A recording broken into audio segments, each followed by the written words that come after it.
quiet as I waited alone for the train. It was just a bit after midnight, and so dark that I could only see the square foot around me that the small light illuminated from above. Fortunately, I wasn't stuck waiting long for the train. Eagerly, I ran in the second the doors opened. There were only 2 other men in the compartment, not unusual for this time of night. The place reeked of smoke from the older man huffing on his cigarette. He took another long drag of it and watched me as I came in and took my seat. I sat and looked up at the other man, sitting across from the smoker. He was only about 5 seats away, but his face was hidden by his hood, so I had trouble making out his features.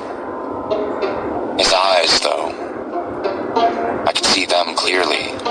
One was normal, but the other was red, where it should have been white. He stared shamelessly back at me with a tight, almost pained expression. I nodded at him, trying to break the tension, but he just continued to stare at me.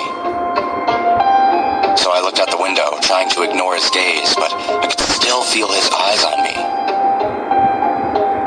The train lights began to flicker and went out for a moment. "Sorry, folks," said a voice over the static of the PA. "We're gonna get maintenance on that in the morning. We apologize for any inconvenience." My stomach dropped, and I struggled to control my breathing. I reminded myself that there was no reason to be afraid of the dark. I was a grown man, a tax-paying adult who... Oh, thank God. The lights came back on. I hadn't even realized my eyes were shut tight. Sighing, I opened them to see the man's unsettling eyes staring directly into mine, from only 2 seats away. Bewildered, I looked over at the older man who hadn't moved from his seat. He took another drag from his cigarette and coughed, acting like nothing had happened. The train rumbled down the tracks. I was afraid to look back at the red-eyed man. I didn't want to. I didn't want to move or even breathe. I tried to convince myself that the whole thing was in my mind. Maybe I was just tired from a long day of work. Maybe I was just paranoid and he wasn't even looking at me. The lights flickered again and went out. I held my breath, waiting for the lights to come back. After a moment they did. But the man,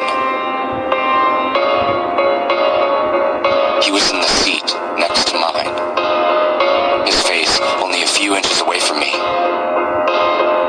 I leaned back. "What the hell is your problem? What are you doing?" He didn't respond. Instead, the smoker angrily said, "Look, kid, if you wanted me to put out the cigarette, you could have asked nicely, alright?" "Not you, man. This guy." The smoker stared at me for a second, confused.